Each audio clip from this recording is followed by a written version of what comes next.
খালকুলের কচু আনছি, তেঁতুলিয়ার ইলিশ আনছি। আজকে ইলিশের মাথা দিয়া কচু রান্না করুন। এবার কচুগুলা কুটে নেব। কচু কোটা শেষ, কচু ধোয়া শেষ। হাসান, জাল জ্বালাইছো?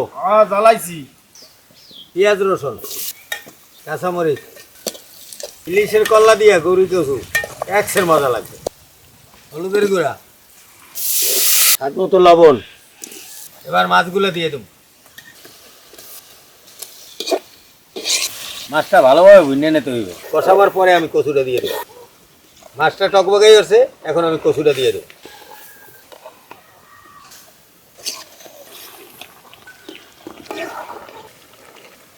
ইলিশের কল্লায় কচু একবারে লাইটি সেরে নিতে হবে, একবারে এই দেখেন, দেখছেন মিন হয়ে গেছে।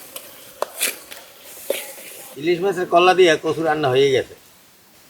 এই যে কচু রান্না হয়ে গেছে, হুদেই খাইতে মনে কর। বিসমিল্লাহির রহমানির রহিম।